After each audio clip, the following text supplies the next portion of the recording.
Salve, salve, meu povo! Na alegria de mais um reencontro semanal com a nossa conversa do Evangelho para além dos templos. Essa, já podemos dizer, quase uma revista semanal que traz a reflexão da semana.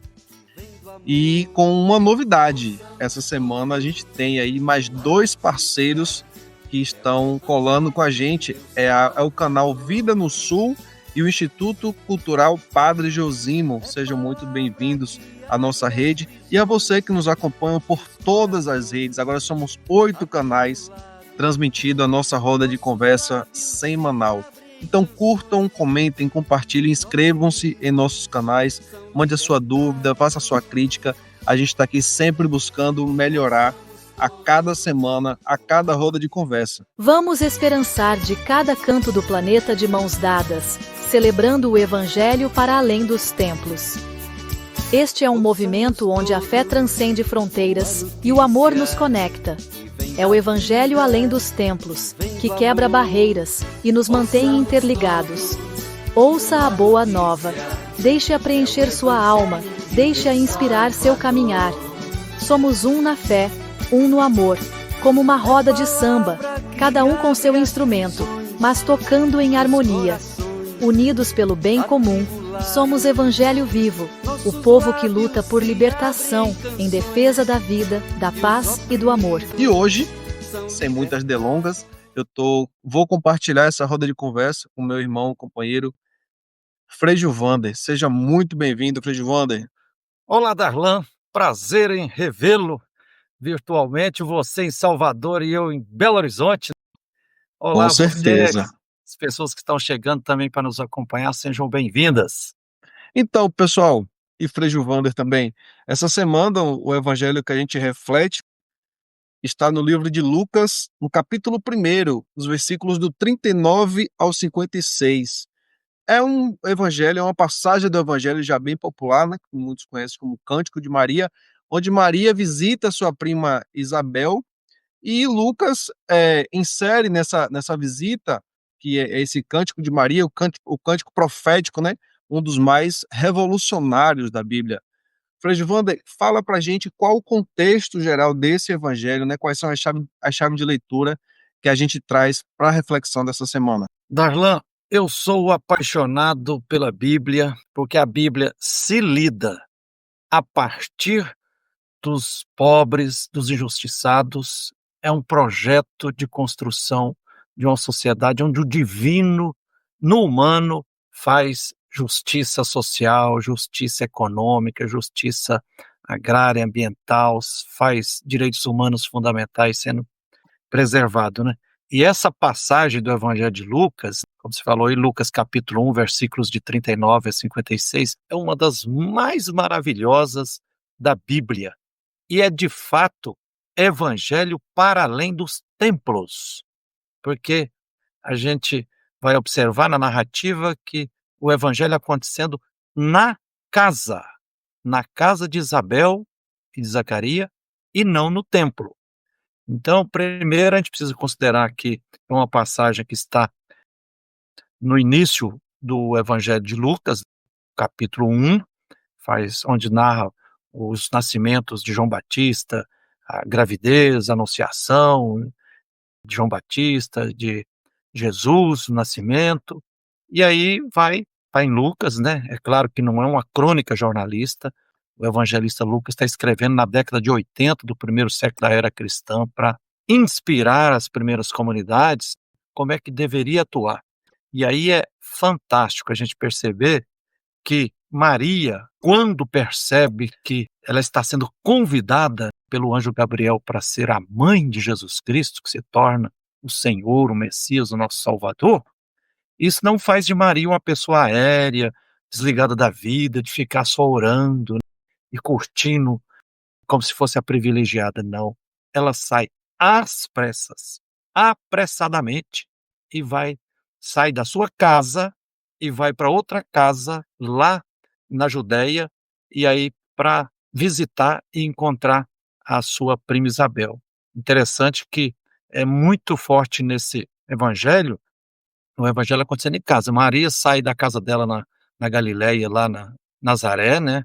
uma aldeia camponesa, vai para outra casa, quer dizer, não vai para o templo, chega lá, ela é acolhida por Zacarias, o sacerdote, mas não é o sacerdote que, que reconhece que o divino está em Maria, mas é a mulher, é Isabel, e mais, é uma idosa que reconhece: bendita és tu entre as mulheres, bendito o fruto do teu ventre. Então a gente vê aqui a maravilha, são duas mulheres se encontrando, duas crianças no ventre de suas mães, e uma mulher confirmando a outra, né? Esse evangelho é escolhido para celebrar a festa da Assunção de Maria, né, que na Igreja Católica é um dogma editado pelo Papa Pio XII, em 1950, mas é a Assunção de Maria. Então, assim, é uma festa irmã da Ascensão de Jesus. Assim como na festa da Ascensão de Jesus, a gente celebra Jesus Cristo sendo reconhecido, legitimado e aplaudido como Senhor, como divino. Aqui também, essa narrativa do Evangelho é para mostrar Maria sendo referendada, reconhecida, legitimada como aquela que está cumprindo o projeto de Deus. E ela é tão fiel a Deus quanto solidária à sua irmã. E aí o evangelista Lucas tem a grandeza ainda de inserir no meio dessa visita, e diz lá que Maria ficou 3 meses, não foi uma visitinha vapt-vupt, não, ficou tempo suficiente para ser solidária com sua irmã. Insere no meio dessa narrativa um dos cânticos mais revolucionários e proféticos da Bíblia, que é o Cântico de Maria, inspirado lá no Cântico de Ana. Para começo de conversa, é por aí, Darlan. Maravilha. A gente vê aí uma riqueza, um evangelho bem rico, né? Bem carregado de informações, de situações são várias chaves de leitura no evangelho, no único evangelho. Mas aí, para apimentar, né? Melhorar o nosso diálogo, melhor dizendo, como que como que a gente identifica, ou melhor, qual a profecia que tem nesse evangelho do Cântico de Maria, Frei Giovanni? Darlan, veja bem, esse evangelho de fato, ele é altamente profético, porque assim, Maria, por um lado, ela estava sendo perseguida, né? Assim, à primeira vista, quando a gente fala assim, Maria saiu apressadamente para visitar a sua prima Isabel, a gente pensa: que beleza, Maria super solidária, mas também colocando no contexto de que Maria não era ainda casada com José, ela estava namorando com José e aparece grávida. E naquela época, uma mulher não casada aparecer grávida, para o judaísmo enrijecido, moralista, né, fundamentalista, Maria estava correndo o risco de ser linchada e apedrejada em praça pública. Então é provável também que ela foi procurar apoio em Maria. Então, esse evangelho ele é profético também porque ele mostra assim, de um lado, uma mulher jovem, camponesa, sendo solidária, mas também perseguida. De outro lado, uma idosa, considerada estéril, discriminada. E aí, o cântico de Maria, inspirado lá no cântico de Ana, a mãe de Samuel, vem para dizer assim: olha, Deus está se revelando para os pobres, para os pequenos, os mais marginalizados, para mulheres camponesa jovem, para outra mulher idosa que era considerada estéril. E aí o canto, como é um cântico de louvor, ele canta uma revolução, uma subversão da realidade, porque na realidade os povos que estavam seguindo Jesus, eles estavam sendo fortemente oprimidos e superexplorados pelo Império Romano, eles estavam sendo também castigados pelo Sinédrio, né, que sob o comando da maioria dos saduceus, taxava os pobres como impuros e discriminava, estava sendo também perseguidos pelos governadores biônicos, Herodes e Pilatos, que eram impostos pelo o imperador divinizado lá do Império Romano escravocrata, né? Então você veja, nesse contexto aí, o Cântico de Maria vai mostrar que, olha, aquele Deus que se revelou para Abraão, ele continua sendo misericordioso, geração após geração, e ele promove, ele está do lado dos pequenos. Por isso, ele dispersa os soberbos. Aqui está o primeiro detalhe, parece que mostra assim que a raiz da opressão está na ganância, nos soberbos, vocês são dispersos. Depois, derruba do trono os poderosos, quer dizer, tem que desmantelar os poderes opressores, opressivos, tirânicos, dominadores, para que os humildes sejam elevados. E depois, tem que despedir de mãos vazias os ricos, para que os pobres sejam saciados. Então aqui, Lucas, colocando nesse Cântico de Maria, mostra assim como é que o Deus da vida não é um Deus neutro, é um Deus que faz opção de classe. E aí, para que o sonho de Deus, o projeto de Deus, que é derrubar do trono os poderosos e deixar os ricos de mãos vazias, isso para que todos os povos possam viver com justiça econômica, com solidariedade social, com respeito à dignidade humana, viver uma verdadeira fraternidade universal. Por isso, é profético, não no sentido de a lá Nostradamus, porque adivinha o futuro, mas porque percebe que o sonho, a utopia de Deus é uma sociedade transfigurada. É por isso Deus faz opção pelos pequenos e é a partir da casa e não do templo, é a partir das mulheres e não do sacerdócio. E a gente tem que levar muito a sério essa profecia, né, Darlan? Com certeza, Frei Wander. Eu queria fazer duas perguntas em uma. Primeiro, era você trouxe aí nesse Cântico de Maria como essa profecia, então eu queria saber em que medida essa profecia nos inspira, como que a gente pode levar à frente essa profecia e aproveitar o embalo e perguntar e pedir que você atualizasse para a gente como que a gente faz essa leitura hoje do Evangelho. Como que a gente pode fazer a atualização dessa parte do Evangelho no cotidiano? Darlan, nós precisamos levar muito a sério a promessa de Maria, que canta: Deus derruba do seu trono os poderosos. Existem os grandes deste mundo que se acham poderosos e existem também os pequenos poderosos que, exatamente pelo fato de que o seu poder é pequeno, tendem a se agarrar mais ainda ao poder. São os vassalos que sustentam os grandes exploradores. Esse texto nos mostra que Deus é um mistério de infinito amor, é antipoder. Se nós nos apegarmos aos pequenos poderes que todos nós, aqui e ali, ainda temos, estamos dando um testemunho de Deus que é contrário ao que esse Cântico de Maria promete. Ele derruba todos os poderosos de seus tronos. É preciso lembrar, Darlan, por exemplo, na década de 1980, os generais da ditadura militar na Argentina, apesar de se declararem muito católicos, censuraram e mandaram retirar dos livros litúrgicos usados nas igrejas os versos mais perigosos e subversivos do Cântico de Maria, que são os versículos 51, 52 e 53, lá do primeiro capítulo de Lucas, que canta, né? O Todo-Poderoso dispersa os soberbos de coração, derruba do trono os poderosos e eleva os humildes. Aos famintos enche de bens e despede os ricos de mãos vazias. Então a gente vê, Darlan, infelizmente, no mundo de hoje ainda tem muita gente se escondendo uma grande riqueza e se sentindo um grande cristão.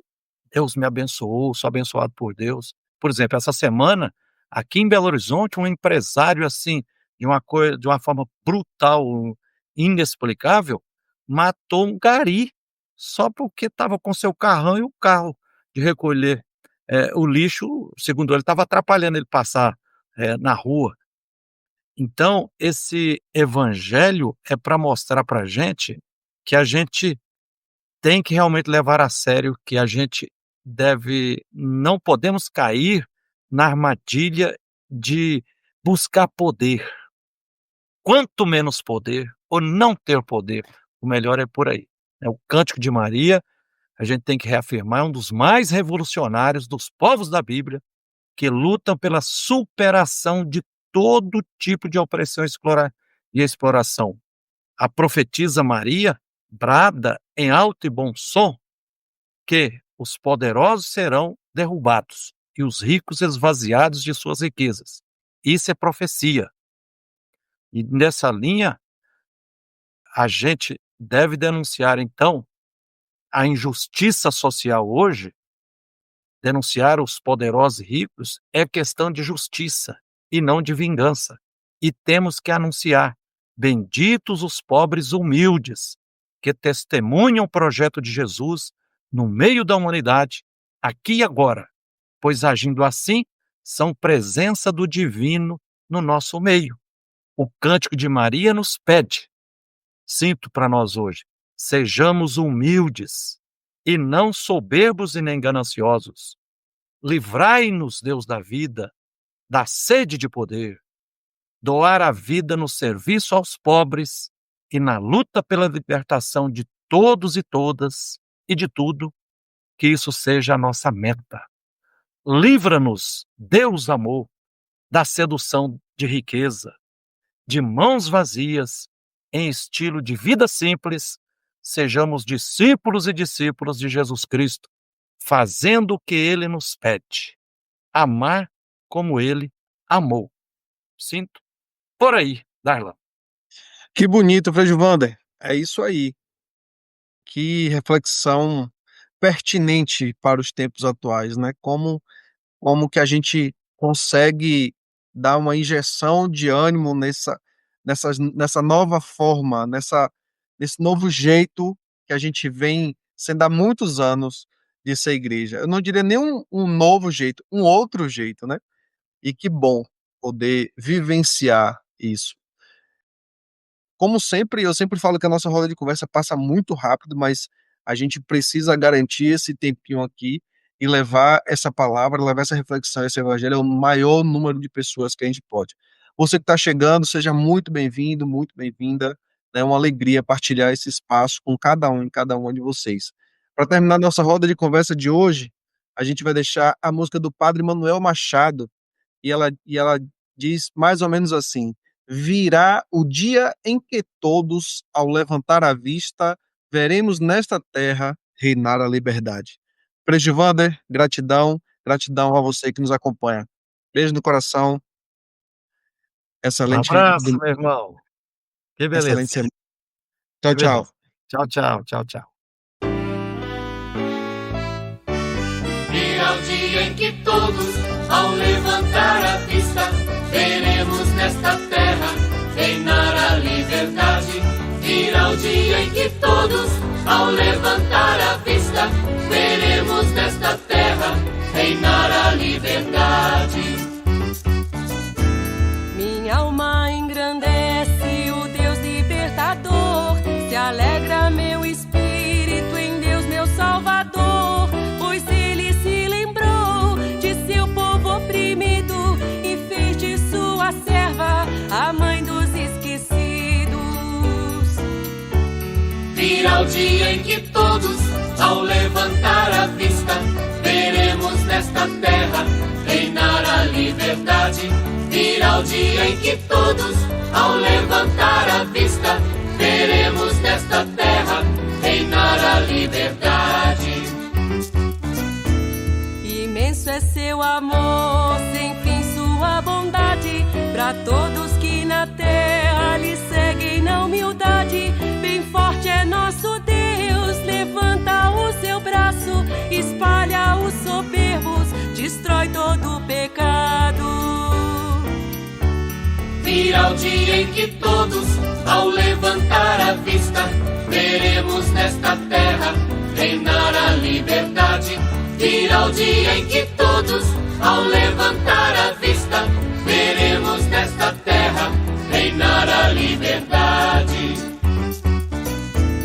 Derruba os poderosos dos seus tronos erguidos, com sangue e suor do seu povo oprimido, e farta os famintos, levanta os humilhados, arrasa os opressores, os ricos e os malvados.